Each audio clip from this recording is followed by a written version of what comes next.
Bonjour et re-bienvenue au réveil pédagogique avec Madame la prof. Ok, parlons grève. Non, pas une grève de prof, mais une grève d'élèves. Fait que depuis l'annonce du ministre Drainville au sujet de l'interdiction des téléphones cellulaires à l'école à compter de l'an prochain, disons que les jeunes ont réagi. On s'entend, ils ont réagi. Il n'y avait pas juste les profs, OK? Il n'y avait pas juste les vieilles profs qui ont réagi. Les jeunes ont réagi aussi. Et moi, ça me fait tellement plaisir. Honnêtement, j'ai comme un petit plaisir. Je veux pas dire mesquin, mais j'ai un genre de petit... Je trouve ça hyper divertissant. Puis je vais vous expliquer pourquoi. Parce que les jeunes ont réagi, et de raison, OK? On est en train d'enlever quelque chose qui est devenu... puis là, on s'entend, pas une nécessité, mais un outil social dont plusieurs dépendent pour leur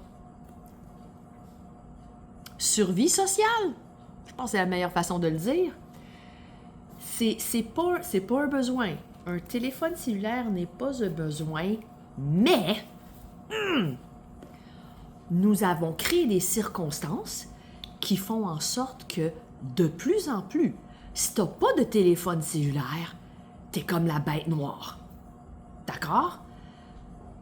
Ce n'est pas une nécessité, mais si tu fais une réservation, si tu as besoin de lire un menu au restaurant, mettre des codes QR maintenant sur les tables, tu t'en vas à l'aéroport, tu fais des transactions bancaires. Nous avons créé un environnement, une réalité dans laquelle il nous faut ce téléphone intelligent, ce téléphone cellulaire. Fait que, est-ce que c'est un besoin? Non, mais presque. Donc, les jeunes,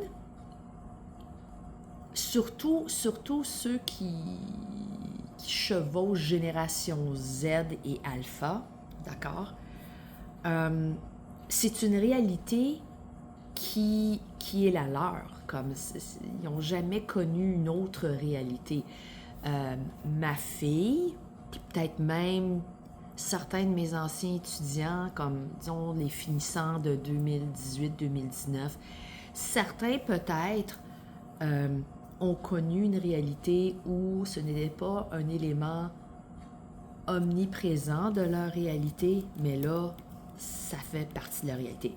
Je me souviens encore quand on a donné à ma fille son téléphone, et on s'entend, on le lui avait donné pour faciliter sa communication avec nous, parce qu'elle allait à l'école, elle prenait pas l'autobus scolaire, donc ça nous permettait de rester en contact avec elle lorsqu'elle quittait l'école et on allait la chercher à un point de rencontre commun. Donc, c'était pour nous quand même utile. Puis on s'assurait qu'il n'y avait pas d'application sur son téléphone qui n'était pas approuvée par les parents, par nous.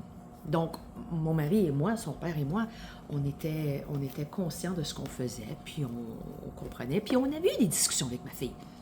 On avait eu des discussions avec ma fille dès qu'elle avait accès à un outil qui lui permettait de se connecter avec l'Internet. Donc, dès qu'elle avait ce genre d'outils, c'était parfois des vieux téléphones qui... il n'y avait pas de numéro de téléphone associé, mais c'était devenu comme une mini-tablette en apparence d'un téléphone. Bon. Donc, elle se servait de ça pour jouer à différents jeux et on savait ce qu'elle faisait avec ses contenus. Puis je me souviens même, elle utilisait Musical.ly. Okay? Elle utilisait Musical.ly qui était comme un peu l'ancêtre du TikTok. Puis on avait parlé longtemps de cette plateforme-là et comment il fallait faire attention. Puis, je crois qu'on a oublié. Puis là, j'arrive à mon point. Les jeunes d'aujourd'hui sont très informés, sont plus informés que nous ne l'étions dans le passé. J'ai vécu dans les années 80, 90, comme j'ai eu 18 ans en 93. Bon. Donc, je me considérais suffisamment informée, mais j'étais consciente du fait que je n'étais pas assez informée. Mais de nos jours, grâce au téléphone cellulaire, les jeunes d'aujourd'hui sont très informés. Puis ils sont pas niaiseux, ils sont pas aveugles. Ils le voient très clairement qu'il n'y a pas juste les jeunes qui sont accrochés, dépendants, accros, addictés à leur téléphone. Ils voient les adultes aussi. Ils sont pas niaiseux. Ils le voient. Donc, leur désir de faire la grève pour manifester leur mécontentement contre l'interdiction, la nouvelle loi, le projet de loi, je suis entièrement d'accord avec eux. Parce que, et là, je reviens à ce que j'ai dit au début de la semaine, Bernard Drinville a dit qu'il y a eu le consensus de tout le monde. Ben, est-ce qu'il a parlé aux jeunes?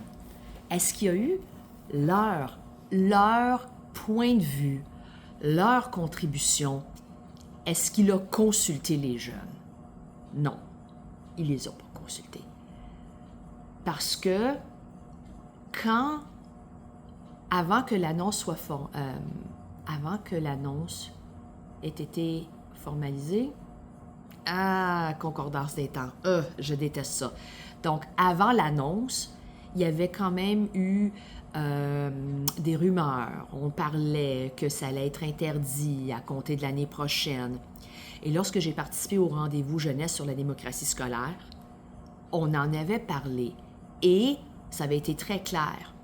Si l'interdiction se fait sans consulter les jeunes, c'est un manque de transparence, un manque de reconnaissance de la place des jeunes dans la société.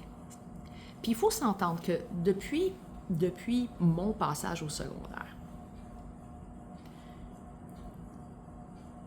comme, je ne sais pas vous avez quel âge, mais moi, rendu presque à ce moment-là, faites les calculs. J'ai dit j'avais 18 ans en 93, OK, j'ai 50 ans dans 2 semaines. Dans mon temps, puis je le dis sans faire de blague, dans mon temps, on était encore à l'époque où on disait aux jeunes, chut, taisez-vous, laissez les adultes décider. Mais il y a eu un peu une transformation sociale dans le monde de l'éducation où on encourageait les jeunes à être de plus en plus critiques, avertis, lucides, informés envers les enjeux de société et leur place en tant que futurs citoyens. Donc, c'est comme ça qu'on a formé la génération d'aujourd'hui.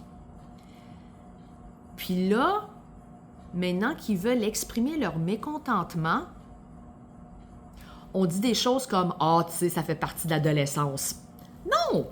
Non! On les a formés pour! on leur a enseigné le cheminement à faire. Puis qu'on ne vienne pas me dire comme « Il faut qu'ils comprennent les conséquences. » Ils savent très bien les conséquences. Ils les comprennent. Ils savent. Ils s'en foutent. Ils s'en calissent. Forgive my language. Mais comme... Ils ne s'inquiètent pas des conséquences. Parce que les conséquences, comme « on va vous donner une retenue, on va vous suspendre pour une journée, psst, please, please ». Ils vont dire « Oh, je vais avoir une journée de congé à la maison? Nice, cool. Je vais pouvoir passer plus de temps sur mon cellulaire à la maison où il n'y a aucune interdiction. Une retenue, ça sert à rien. » On ne peut pas former une génération de futurs citoyens informés, avertis, critiques envers les différents enjeux de société, sans considérer les conséquences de cette formation-là, OK? Est-ce qu'on est prêt à faire face? Comme oui, les manifestations étudiantes existaient dans mon temps aussi, ça existait. Mais comme ça avait été mentionné à la radio ce matin, au 98.5, avec Patrick Lagacé, plusieurs jeunes, à mon époque, manifestaient pour manifester, puis ne savaient pas exactement dans quoi ils s'embarquaient. Aujourd'hui, ho ho, ha, c'est quoi l'expression en anglais? They brought receipts. They brought receipts. They brought receipts and they are ready to show everything. So, qu'on vienne pas nous dire que, tu sais, leur petite grève. Ne vous moquez pas des jeunes d'aujourd'hui. Ne vous moquez pas des jeunes d'aujourd'hui, parce que ces jeunes-là vont devenir les adultes qui vont s'occuper de vous quand vous allez avoir 60, 75, 85, 85. Tu sais, be mindful. Be mindful. Respect them. Puis là, comme je le dis, puis moi, je suis la personne qui se sert de son téléphone. Et je suis consciente du fait qu'il y a des moments où je passe beaucoup plus de temps sur mon téléphone. Et je reconnais que c'est une distraction. Mais,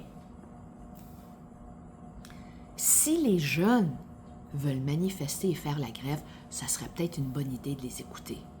Au lieu de tout simplement dire « Ah, c'est mignon, des adolescents qui manifestent ». You know what? Prenez le temps de les écouter et de comprendre les points qu'ils apportent. Puis vous allez voir, c'est pas juste des niaiseries puis des stupidités. Il y en a qui savent très, très bien que les choses que j'avais exprimées plus tôt cette semaine.